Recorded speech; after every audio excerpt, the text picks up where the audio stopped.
Bienvenidos todos, esto es Hablemos de Inversiones, un programa dedicado a hablar sobre empresas y otras cosas. Hola, yo soy Krevix, trabajo en finanzas, soy inversor particular y escribo una newsletter sobre ideas de inversión que podéis leer en krevix.substack.com. Hola, yo soy Carlos Santiso y soy gestor en Icaria Cartera Permanente e Icaria Capital Dinámico. Todo el contenido de este programa no supone una recomendación de compra ni de venta. El propósito es meramente formativo. Muy importante que cada inversor haga su propia due diligence. Para este capítulo tenemos la suerte de tener de patrocinador a la gente de Value. Sin duda, una comunidad a tener muy en cuenta para las finanzas en España. Los pilares de Value son la formación, la comunidad y su podcast. Carlos, ¿y dentro qué formación podemos encontrar? Value se centra en cursos muy asequibles, en el entorno de los 40 euros de media, pero aportando mucho valor por medio de expertos en cada materia. Gestión del dinero, inversión, finanzas personales, ingresos, criptoactivos, DeFi, aspectos básicos en los que formarse que debería conocer todo el mundo. Pues suena muy interesante. ¿Actualmente hay alguna oferta? Así es, hay una oferta que engloba todo y es muy interesante. Por medio de una suscripción de 137 euros al año, tienes acceso a todos los cursos públicos, algunos exclusivos, sesiones en directo y mucho más. Además, suelen cuidar mucho a los suscritos a su newsletter, por lo que es importante estar suscrito para no perderse nada. Encontrarás más información en su web, valio.app, o también en su Twitter, en el cual son muy activos, que es @valio. Hola a todos, bienvenidos a un nuevo capítulo de Hablemos de Inversiones. En este capítulo vamos a ir con una de vuestras temáticas favoritas, que es preguntas y respuestas. ¿Qué tal? ¿Cómo estás, Krevix? Muy bien, descansado. He estado una semana de vacaciones, así que con ganas de volver al ruedo. A mí me pasa lo mismo. Tenemos además este programa que la verdad que suele ser bastante dinámico y se hace muy cómodo de grabar. Vamos a ello. Empezamos con la primera pregunta que nos la ha dejado Inversor Agresivo. Y nos pregunta, ¿en qué momento vais a decidiros a entrar en Tesla? Bueno, no sé tú qué opinas sobre esto, Krevix.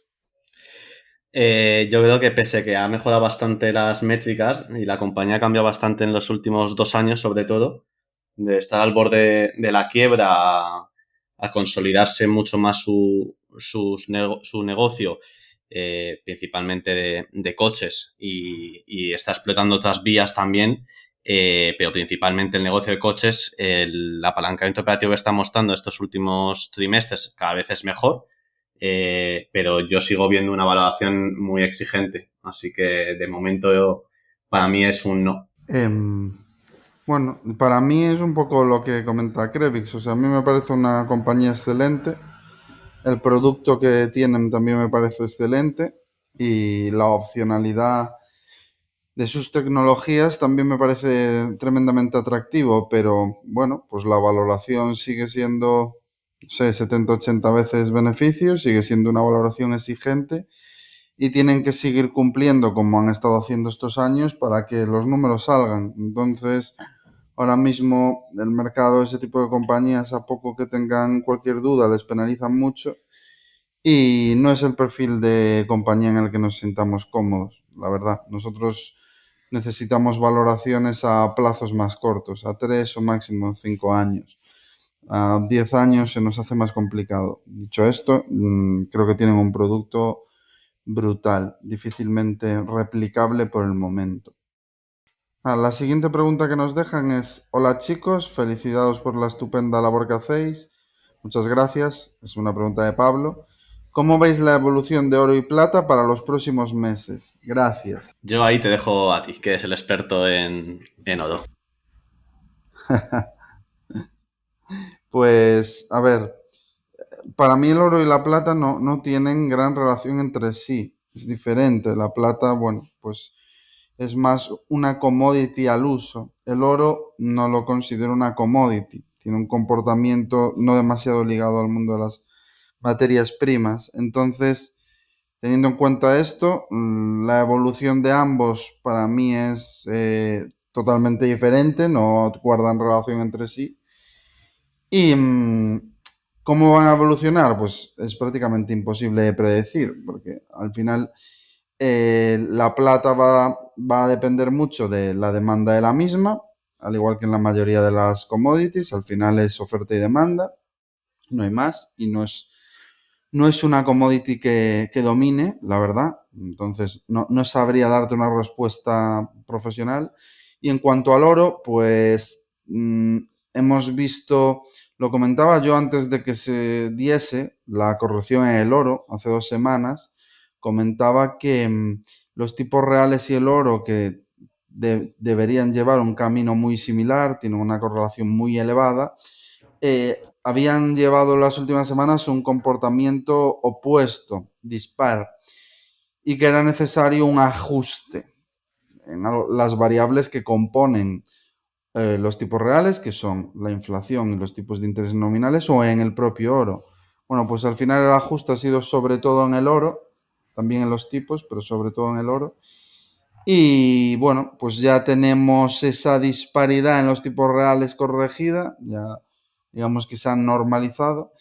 Y a futuro, ¿cómo puede evolucionar el oro? Pues si seguimos teniendo inflaciones como las que tenemos este año, el oro lo debería hacer muy bien, porque los tipos no van a poder llegar a los niveles de inflación en los que nos movemos. No pueden llegar al 5%, 6%, porque entonces los estados colapsarían. Es imposible mantener el coste de la deuda a esos niveles para refinanciar.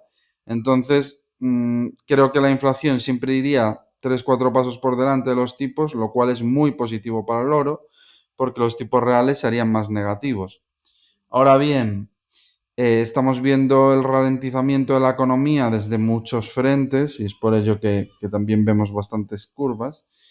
Y si la economía se ralentiza o incluso surgen problemas más importantes, la inflación es bastante probable que en ese escenario caiga fuerte. Bueno, pues en la crisis de 2008 la inflación se evaporó, se fue prácticamente a cero. Entonces, en ese escenario, el oro no es el mejor activo donde estar. Así que dependerá de si la economía aguanta y la inflación se mantiene, el oro lo hará muy bien.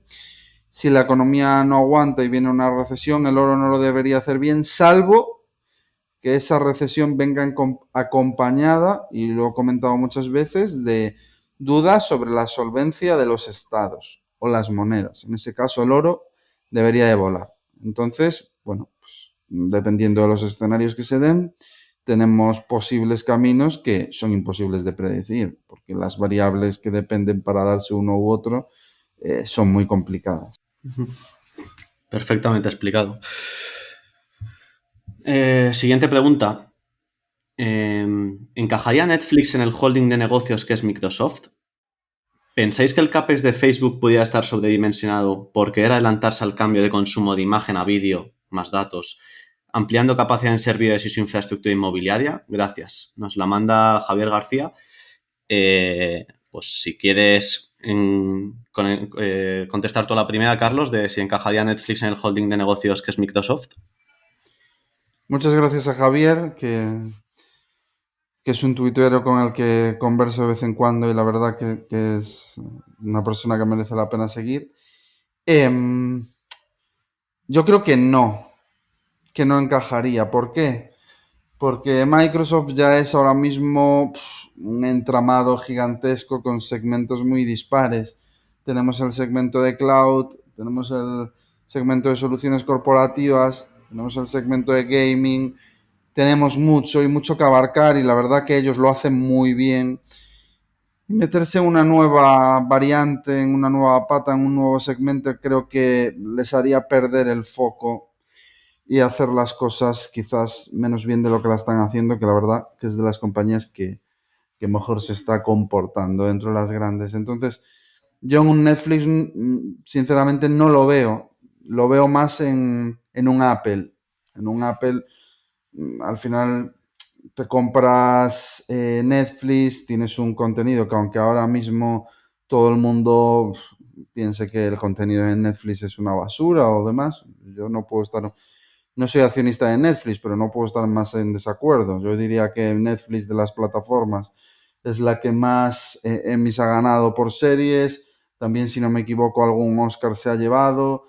Tiene producciones de muchísima calidad. Lo que pasa es que también tiene producciones que son puro entretenimiento, porque es que Netflix te saca 10, 12 nuevas series, películas por semana. Las otras igual te sacan una o dos. O sea, es que hablamos de un ritmo de nuevos desarrollos de contenido por 6 o por 7 la segunda. Entonces, yo creo que un Apple encaja, porque Apple está diversificando todo su mix de ingresos, virando hacia el segmento de servicios para tener más ingresos recurrentes, y todos sabemos lo sticky que son los servicios que vende Apple, y incorporar valor como puede ser todo el catálogo de Netflix y toda la base de usuarios, que es inmensa, en el ecosistema de Apple, yo creo que puede aportar mucho para una suscripción más cara. Pero bueno, tampoco creo que lo hagan, porque Netflix al final es una compañía muy grande, Apple está centrada en muchas cosas y no creo que suceda. Pero de encajar en una, para mí, personalmente, Apple creo que es la que mejor encaje tiene. No sé tú qué opinas, Krevix.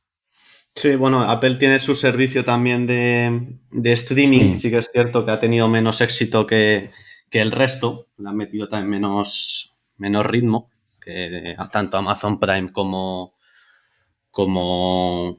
las otras, Netflix, HBO y demás, pues al final son las que más están en esta pelea constante. Eh, yo creo que Microsoft ya es un holding, y con la última adquisición de Activision, si el regulador la aprueba ya, si están poniendo la vista en una operación fuerte en el sector de gaming como para comprarse ahora, en caso de que pudiesen o intentasen hacerlo una compañía como Netflix, ¿no? Que es mucho más grande. Pero bueno, yo creo que se ha echado mucho por tierra la labor de Netflix desde los anteriores resultados a estos. Ya lleva una tendencia muy negativa a lo que se lee la gente y demás. Cuando siguen siendo los líderes, el churn sigue muy bajo. Y sí que es cierto que he visto una pregunta que nos acaba de mandar Ayuso, que luego la veremos, que podemos comentar, pero sí que es cierto que al final la compañía sigue siendo la líder con muchísima ventaja, y que mantener 222 millones, creo que son, de suscriptores es una labor brutal, cuando las que más se acercan están en torno a 80 o por ahí. Entonces, pues bueno, yo creo que cuando sí que es cierto que vamos a ver un poco comprensión de los múltiplos de todo el sector en general, de cómo se están valorando también estas compañías, pero un negocio con 222 millones de suscriptores, perdón, joder, un negocio SaaS así de potente, pues hay que saber, hay que exprimirlo de otra forma, pero llegar a eso ya dice mucho el equipo directivo.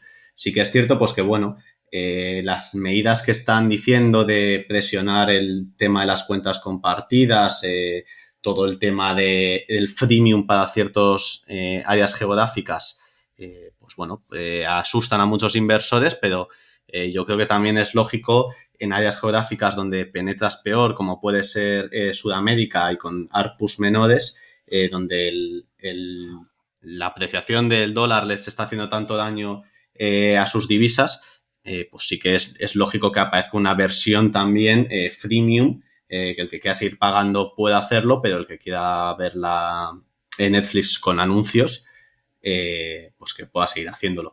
Y yo creo que si los anuncios que hacen los meten bastante bien tarjeteados en función de los datos de que tienen de los usuarios, que tiene el algoritmo, pues creo que puede ser bastante interesante lo que puedan sacar.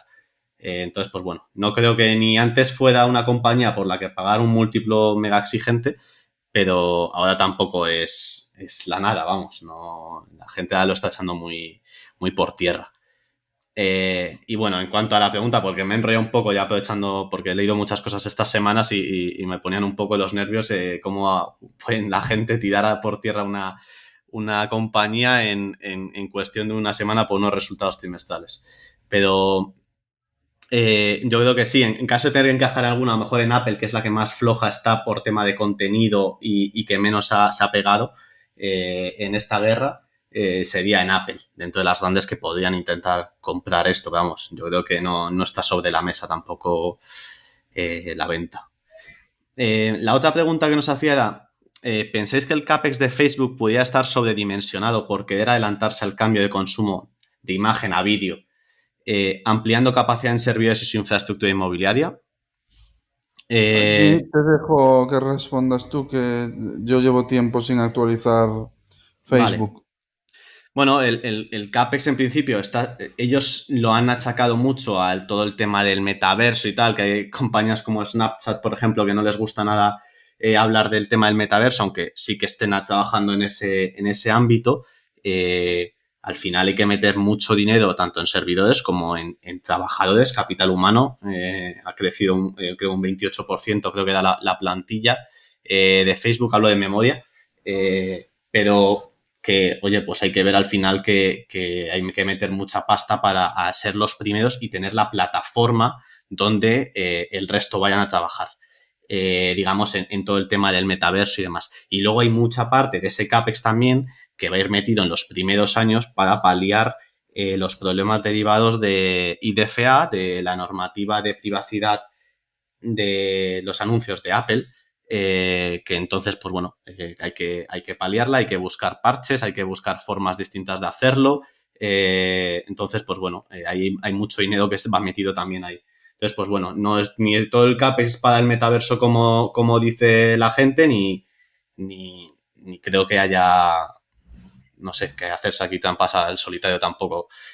El metaverso al final, ellos lo que dicen al final que es una apuesta a 10 años, entonces pues bueno, es una cosa donde cuanto mejor infraestructura tengas, mejores servidores, mejor servicio y mejor plataforma tú puedas dar para que la gente y los anunciantes vayan a esa plataforma a anunciarse, porque es donde hayas conseguido llevar a la gente, será clave para el futuro de Facebook o de Meta Platforms, a ser más puristas ahora. Pues muy completa la respuesta. Vamos, bueno, ya que estábamos hablando de esto, vamos entonces a hilar con la pregunta que nos dejó nuestro amigo Ayuso, que está directamente relacionada. Si vemos factible que Netflix elimina las cuentas compartidas sin impacto negativo en ventas. Yo personalmente no lo veo factible. O sea, impacto en ventas va a tener. Lo que pasa es que, bueno, o sea, impacto va a tener en los usuarios. Lo que pasa es que lo que puedas ingresar a mayores, porque entiendo que el modelo que va a intentar defender Netflix, que tampoco la conozco en profundidad porque no es una compañía que tenga en cartera, pero entiendo que el modelo que va a intentar defender Netflix es cobrar una pequeña prima por esas cuentas extra de las cuentas familiares que no residan en la misma vivienda, en la misma localización. Pues igual, yo que sé, 3 4 euros. Yo creo que a nivel neto, el agregado de bajas que habrá, que estoy seguro que habrá bajas, más el extra de ventas que va a suponer esa prima, yo creo que en agregado será positivo, pero bueno, jugar a adivinar esto es bastante complicado.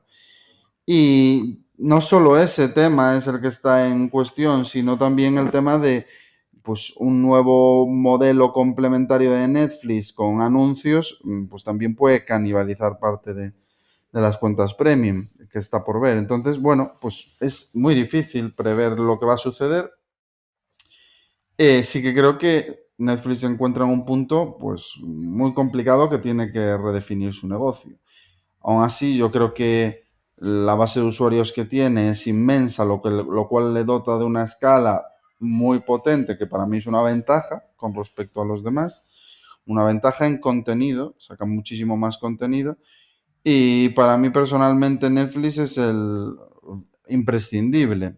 Yo tengo todas, tengo Apple, tengo Amazon, tengo Disney, tengo todas, pero si tuviera que quedarme solo con una, me quedaría con Netflix, aunque es algo muy personal y evidentemente el sesgo personal no es lo que debería influir a la hora de dar una opinión, pero yo creo que por contenido es indudable. Sí que es cierto que ahora mismo HBO con el tema de Warner y demás está teniendo una ventaja que es bastante atractiva, que es de poder ver las películas en un plazo de tiempo muy corto, es decir, pues Batman ya se puede ver ahora mismo en HBO y estaba en el cine hace poco más de un mes. Y bueno, pues eso también son cosas que suman y desde luego que la competencia cada vez se está poniendo más dura, eso es una realidad. Entonces, bueno, pues creo que Netflix está en una posición muy buena, pero que vienen momentos complicados que es un punto de inflexión para redefinir el modelo de negocio. Yo totalmente de acuerdo, ¿eh? La verdad es que lo has explicado muy bien. Bueno, al menos yo así lo entiendo también. Sí que es cierto que ese prima que pagues a lo mejor por esas cuentas extras a mucha gente pues le funcionará y valdrá la pena ese grupo de amigos que tienen la cuenta entre 4 amigos y a lo mejor pues te limitan la cuenta y dicen, oye, pues si pagas 3 euros más, pues al dividirlo entre los 4, pues como a vosotros os sale bien y a Netflix, pues bueno, está consiguiendo monetizar una cuenta que no estaba monetizando anteriormente, ¿no? Entonces, pues bueno, no es lo peor de todo si el incremento que hacen sobre esas cuentas compartidas no es muy grande. Si hacen una cosa muy agresiva de directamente limitarlo o ser muy agresivos, pues como también quería hacer Spotify y ha ido haciendo cosas con las IPs, pero luego al final la gente sigue compartiendo muchas cuentas, pues bueno, es difícil también hacerlo.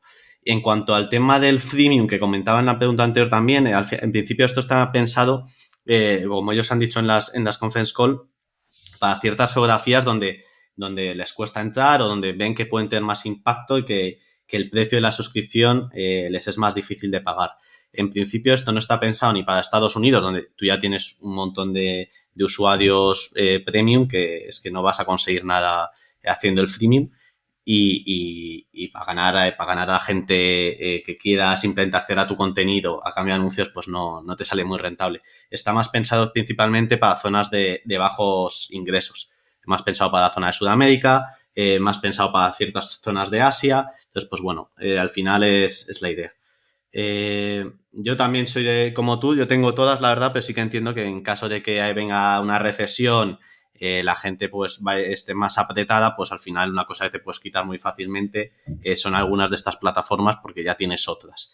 Y una de las cosas que a lo mejor hace más fácil quitar Netflix, pero que por el churn histórico va en contra, es que pues la falta de IPs propias, como sí que tiene Disney o sí que tiene Amazon Prime, a base de comprarlas, Disney a base de historia, pero también de comprarlas históricamente, al final, pues bueno, Netflix no tiene esas IPs propias tan potentes, pero sí que ha conseguido una estrategia internacional muy buena en la que ha conseguido pues que en distintos países donde pagas menos por la producción hayan hecho grandes hits, como puede ser el caso de España, de Francia, de Corea del Sur. Entonces, pues bueno, hemos visto estas series pues desde el Juego del Calamar a La Casa de Papel, a Lupin, llegar a la plataforma y que, bueno, pues que han tenido temporadas que han sido cada vez más éxito y han sido las series más vistas cada temporada.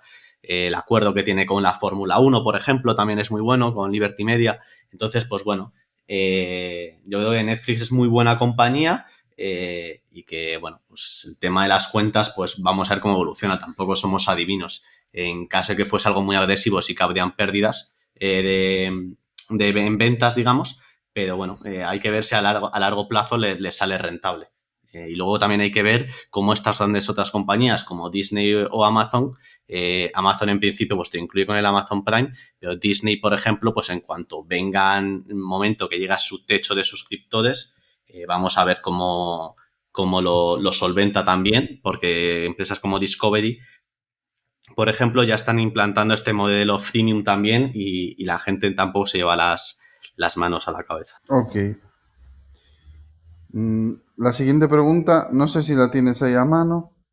Sí, hay una pregunta que te manda Fran CP que dice, opinión de los resultados de Instalco. A ver, Instalco, a mí los resultados, la verdad que es lo esperado. Instalco y todas las de ese perfil nórdicas que se dedican, bueno, no exactamente a lo mismo, pero sí a temas muy similares, como puede ser SDeepTech, Greens Landscaping, Instalco, bueno, las sospechosas habituales.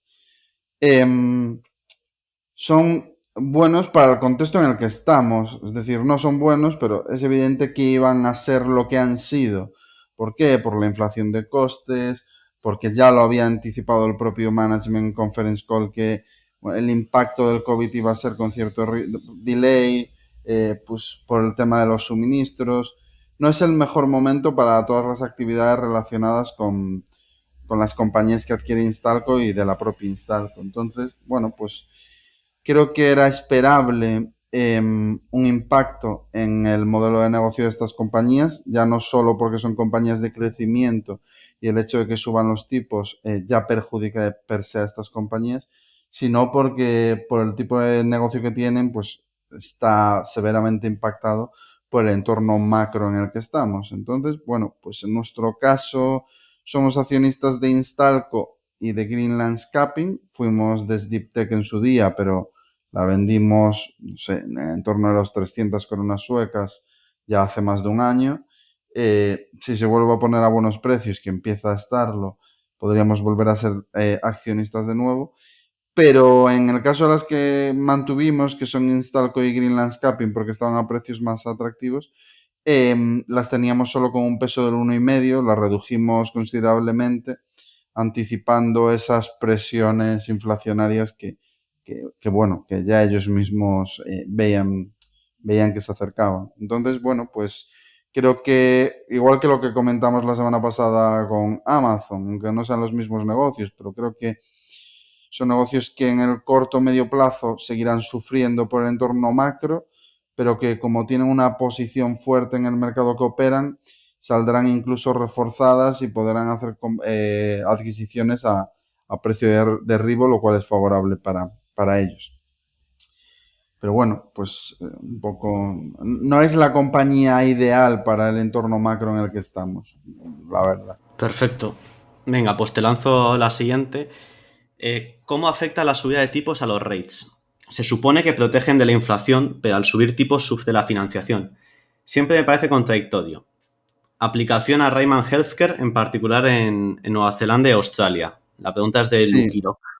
es una muy buena pregunta. A mí siempre me sorprendió el consenso sobre lo bueno que es el real estate en entornos inflacionarios, porque bueno, el real estate es tremendamente amplio, o sea, tienes real estate residencial, tienes hoteles, tienes logístico, tienes industrial, o sea, tienes de todo tipo. Luego tienes los home builders, que son bueno, los que ya realmente hacen la construcción para posteriormente vender, que no es real estate per se, pero está relacionado con el mercado inmobiliario. Los que están más cercanos con la venta, que son los home builders, les perjudica de forma notable la subida de tipos porque se encarece la financiación, se encarecen las hipotecas, entonces es menos accesible y al encarecerse y ser menos accesible, pues la demanda previsiblemente sufrirá. Entonces, por un lado, para mí no es el entorno apropiado para los constructores, los propios constructores de vivienda. Luego, ya si nos metemos en el real estate puro, bueno, pues el residencial en entornos inflacionarios, siempre que la inflación sea contenida, puede hacerlo bien. Y luego los más ligados a temas industriales, que son los que suelen tener contratos que se denominan triple net lease, son contratos que suelen llevar los ingresos fijados y es difícil repercutir la propia inflación. Entonces, cuanto a menos plazo sean los contratos de alquiler, los leasing y demás, cuando sea más repercutible en el corto plazo, como es el caso de, por ejemplo, los hoteles, que como son tarifas diarias, puedes variar los precios con muchísima flexibilidad. Cuanto mayor sea la flexibilidad, más sencillo es repercutir la inflación. Y cuanto menor sea la flexibilidad en real estate, más complicado es repercutir la inflación. Entonces, no necesariamente todos los activos inmobiliarios lo van a hacer bien en un entorno inflacionario. Entonces, es un poco la, el dibujo que puedo trazar de que hay que tener mucho cuidado con el perfil de real estate en el que inviertes, porque el comportamiento puede ser muy diferente entre las distintas categorías que existen. Total. Yo aquí no puedo añadir mucho. La verdad es que no suelo mirar mucho rates. En su momento en la crisis del COVID sí que mide bastante Simon Properties y Macerich. Y la verdad, bueno, en el año están cayendo, pero la verdad es que, hombre, unas subidas de tipos como las que estamos viendo, con los tipos aún que la gente parece que se acostumbra a vivir en tipos muy, muy bajos, pues no están afectando gravemente a la hora de la financiación, que es lo que comentaba el usuario. Pues bueno, veremos si cuando estén los tipos más altos. Otra pregunta que tenía por aquí, a ver, me preguntaba un seguidor de Twitter que qué veíamos mejor a medio largo plazo para jugar el gas, si Golar LNG o Kistos. Yo no soy ningún especialista en esto, y Carlos tampoco. El que podía contestar lo que tiene ambas es Gabriel, que seguro que se anima. Pero en principio, si es una inversión a medio o largo plazo, entiendo que lo mejor sería, yo las he mirado por encima, puedo contestarte, pero vamos, esto no es ninguna recomendación. A la medio o largo plazo, lo que más sentido tendría sería Golar, el NG, porque al final es la inversión en infraestructuras. Y a corto plazo sería más Kistos por el precio del gas. Es una oportunidad más temporal, o así lo veo yo. Pero vamos, lo dicho, lo mejor aquí sería que Gabriel o Ayuso o la gente de Momentum, que también se las conoce muy bien, te contestasen a esta pregunta. Sí, sin duda. Poco que aportar al respecto. Dejan aquí una pregunta, el usuario Let's Go. ¿Cuál es vuestra opinión de invertir en empresas japonesas? Veo valoraciones muy atractivas en empresas de calidad y oportunidad con la devaluación del yen frente al euro. No sé, Krevi, si tú quieres comentar algo sobre este tema.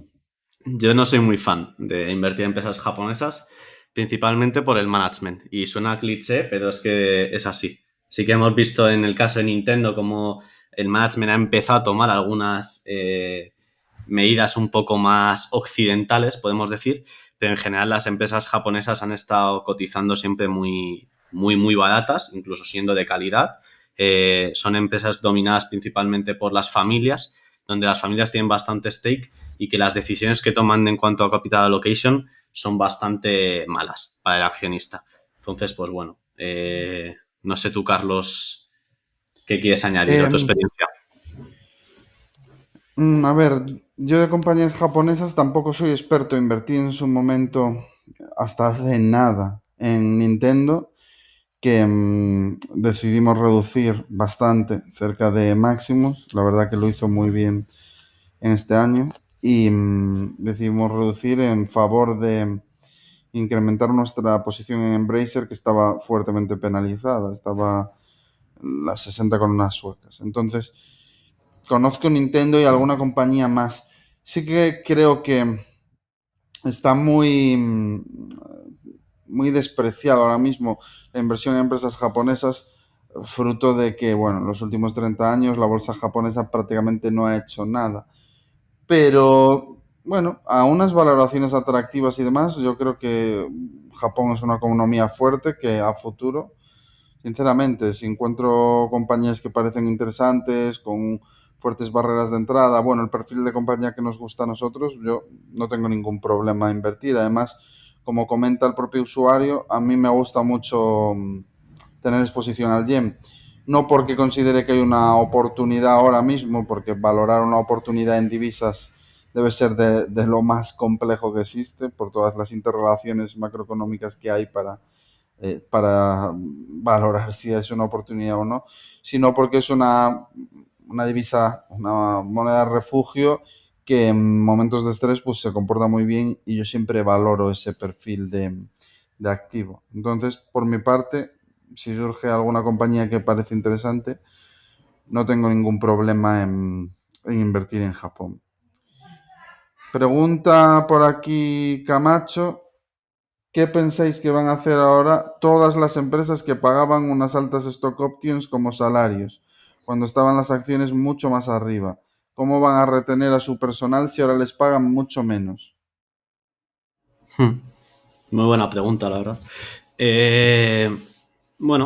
Pues ¿cómo van a retener a su personal? Pues a ver, es complicado. De hecho, esto principalmente pasa en sectores tecnológicos y estamos viendo que donde más movimientos hay de desarrolladores y programadores, principalmente moviéndose entre empresas, es entre las grandes. Y también lo hemos visto en China, por ejemplo. Yo que he estado atento, han habido muchos movimientos entre Pinduoduo, JD, Baidu, demás, moviéndose muchísimo toda la parte laboral, y en Estados Unidos lo vemos constantemente. O sea, tanto están pagando salarios en países fuera de Estados Unidos a programadores con sueldos de Silicon Valley. Estamos viendo pues un aumento salarial muy grande y es muy difícil retener. Pero claro, al mismo tiempo, como la corrección está siendo en todas las tecnológicas, pues bueno, esto aplica a todas. Entonces, pues bueno, yo entiendo que el tema de los stock options, pues cuando contrates a alguien, pues sí que tienes que mirarlo con cuidado, sobre todo aquellas compañías más disruptivas y que ahora van a sufrir más para acceder a capital. Que antes los VCs, los Venture Capital, estaban regalando dinero a muchas de estas para ponerlas a un gran ritmo y competir rápidamente con algunas más grandes, y ahora pues estas compañías van a sufrir y tendrán salidas de mucha gente. Hacia empresas solamente más grandes que sí que tengan esta posibilidad de financiación sin dinero externo, como pueden ser las grandes funk. Entonces, pues bueno, va a ser interesante de vivir, la verdad, porque los sueldos que se están pagando, tanto el sueldo fijo como la parte de stock options, es inmensa. Sí, a ver, yo opino lo mismo, aunque creo que también que en muchas empresas, pues en Amazon, en Alphabet, em, las stock options es salario. O sea, simplemente pues en vez de pagarlo con cash, lo pagan con acciones, pero ya es un salario estructural. Por eso yo cuando leo que Alphabet cotiza 18, 19 veces beneficios, siempre me chirría, porque no es real, no cotiza 18, 19 veces beneficios. Lo que pasa es que las stock options hay que, hay que tenerlas en cuenta como si fuese salario, ajustar la cuenta de pérdidas y ganancias, y si te vas por el flujo de caja y tienes en cuenta que esas stock options, al ser estructurales, es como si fuese una salida de caja real, porque para mí lo es. Más bien está a 24 veces flujo de caja, que sigue sin ser una valoración tremendamente cara. O sea, es una valoración más que razonable para una compañía de la calidad de Google, pero desde luego que no está a las 18, 19 veces que leo muchas veces por la comunidad. Considero que cuando las stock options se convierten en algo estructural, como lo es en las compañías que menciono, es exactamente igual que si fuesen los propios salarios. Luego, la siguiente pregunta, los rates lo hemos comentado. Bueno, respecto a Ryman Healthcare, la caída más que por la subida de tipos es por el tema del COVID y la inflación de costes, suministros, salarial. Pues atiende más a eso que a la propia subida de tipos. Comenta la Viada 1976. ¿Hay algún lugar donde estén analizados los flujos de entrada y salida de dinero en small cap históricos dependiendo de la fase del ciclo y en la situación actual? Yo, dependiendo de la situación del ciclo, no lo conozco. Supongo se podrá hablar solamente a algunos research hechos, pero no lo conozco. Sí que es verdad que las small caps están a unos valores bastante de derribo, la mayoría, y están cotizando bastante barata respecto a la media histórica y sobre todo al múltiplo al que está el S&P, pero bueno, no conozco el lugar. Pues poder se puede. Lo que pasa es que no con un histórico tremendamente extenso. Mismo el propio Reuters, que es lo que yo utilizo en vez de Bloomberg, tiene una función para ver los flujos a nivel mundial, donde se están moviendo y demás, entonces se puede. Pero bueno, en función del ciclo y demás, al final yo aquí aplicaría el sentido común. En momentos de más risk on, de más demanda por el riesgo, apetito por el riesgo, las small caps lo van a hacer muchísimo mejor. Y en momentos más de risk off, de que la gente huye del riesgo de renta variable, las small caps lo harán peor. No porque tengan más riesgo, no está relacionado con eso, sino porque, bueno, pues son menos líquidas, sufren más en momentos de eventos de que el mercado se rompe, de falta de liquidez, suelen ampliarse los spreads. Entonces yo creo que cuando hay un mayor apetito en el riesgo, pues como sucedía en 2020, es un tipo de activo, un tipo de segmento del mercado que atrae muchos flujos. Y cuando estás en un momento como 2021, que la verdad que todo lo que tenga relación con más riesgo desde el punto de vista de volatilidad, que al final no es un riesgo real, pero es como se lee el mercado, no creo que estén entrando demasiados flujos ahora mismo. Entonces yo te diría que básicamente está relacionado con el apetito por el riesgo del inversor.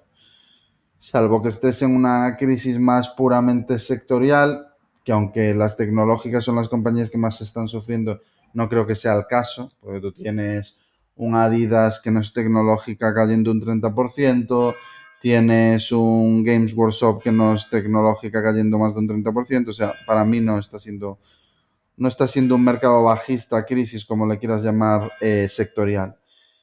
Sí que en crisis sectoriales las small caps lo deberían de hacer mejor, como fue la crisis.com, pero aún así, cuando el apetito por el riesgo disminuye, sufren bastante. Es lo que yo diría como resumen. Mario Méndez nos pregunta cuáles son las 3 acciones que mejor rentabilidad-riesgo consideráis que tienen en este momento. Bueno, yo voy a decir las mías, que son las de mi cartera personal, así que la verdad es que no me voy a... El que me conozca ya sabrá más o menos cuáles son. En este caso, Embracer, Facebook y Evolution. Creo que le subí bastante el peso últimamente a Evolution. La verdad es que se está comportando bastante bien en los últimos meses, a pesar de todo lo mal que ha ido el mercado. No ha sufrido prácticamente, así que bueno. Encima lo engancho con alguien que hablaba sobre empresas de crecimiento a doble dígito que pueden ir mejor y que no sean cíclicas. Pues bueno, a ver, es que es muy complicado porque luego hay empresas que piensas que no son cíclicas y bueno, pues sí son cíclicas. Pero bueno, en el caso de Embracer sí que creo que al estar bastante diversificada pues no va a sufrir tanto gracias a las ventas del back catalog. En la parte de Evolution creo que es un sector que sigue creciendo. Es cierto que se puede ver una caída en los presupuestos de los operadores de servicios de juegos, de los casinos, tanto online como físicos, en la parte de publicidad sobre todo, y que esto pues al final te está afectando a que haya menos ventas, pero en general debería ir con los usuarios que hay actualmente y al final viendo que es un servicio que está funcionando muy bien, el tema de software para este tipo de compañías, de operadores de casinos, que está funcionando muy bien y la verdad es que los resultados están siendo espectaculares. Todos estos últimos resultados que presentaron fueron muy buenos. Y Facebook, que creo que es una compañía que normalmente le he hecho dinero siempre que ha caído y que creo que esta vez el mercado se ha pasado también y creo que lo hará bien. Es cierto que tiene pues que solventar problemas con el tema de IDFA y todo el tema que afecta a los anuncios, ¿no? Al ROI por los anuncios que haces, que es tu principal negocio. Y creo que la inversión en el metaverso, pues bueno, aunque al principio es muy bombo platillo, mucha publicidad mala en la prensa, creo que terminará yéndoles bien, pero bueno, al final eso es más una moneda al aire, así que es arriesgar mucho. Al principio mi foco está en seguir bien cómo evoluciona el parcheo de IDFA. Estos resultados no fueron malos, la verdad. Yo los había esperado un poco peores y esperaba que esto estuviese más o menos ya volviendo a números a final de año y se empezase a ver una mejora a mitad de año, perdón. Entonces, pues bueno, vamos a ver los siguientes trimestres qué tal van. creo que recuperará el crecimiento y en este caso pues Facebook sí que es más cíclica. Entonces sí que le puede afectar más todo el tema de una posible recesión en el futuro y el corte de los presupuestos de los anunciantes, ¿no? Pero yo me quedo con esas tres. Pues en mi caso es una pregunta complicada porque rentabilidad-riesgo. Diría quizás S&U, porque a pesar de estar vinculada a préstamos para vehículos de segunda mano, que parece tremendamente cíclico, no lo es, no es una compañía muy cíclica, es bastante conservadora, incluso en crisis como la de 2008 se comportó muy bien, mejor que el mercado. Yo diría S&U, que va a crecer por encima del 5%. Este año yo creo que doble dígito y está cotizando a 7-8 veces beneficios, o sea que S&U veo poco margen para la caída.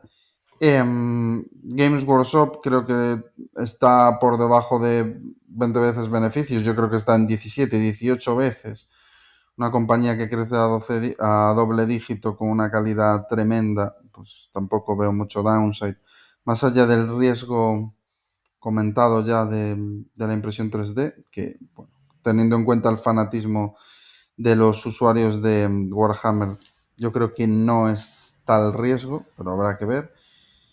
Y la tercera, diría, es complicado. Bueno, Youth Scientific, porque el management es tremendamente conservador, espero también crecimiento de doble dígito. Sé que ahora mismo el mercado está corrigiendo, entonces seguramente los objetivos potenciales de Money estén creciendo, porque cuando hablábamos con ellos decían que los precios estaban bastante disparados y que como ellos son muy conservadores, que no estaban dispuestos a pagar múltiplos que luego pudiesen conllevar futuros impairments. Entonces me gusta mucho la combinación del modelo de negocio, el management tremendamente conservador, con mucha experiencia, skin in the game.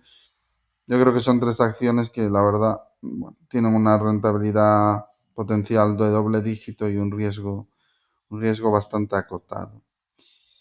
Nos pregunta el amigo Juan Luis de Mateo si ha llegado la hora de rotar de value a growth.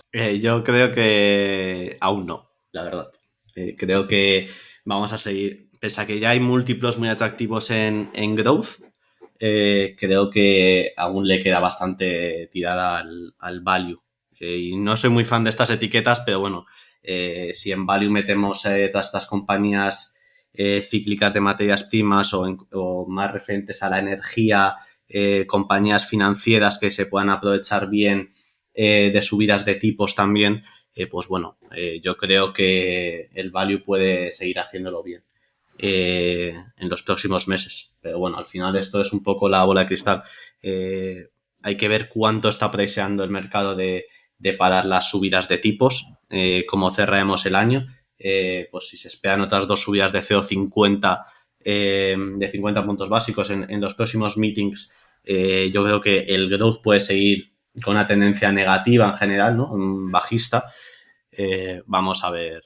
Yo creo que aún es pronto. Hay ciertas compañías que sí que están muy atractivas por múltiplos y que, bueno, pues sí, al final no soy muy de hacer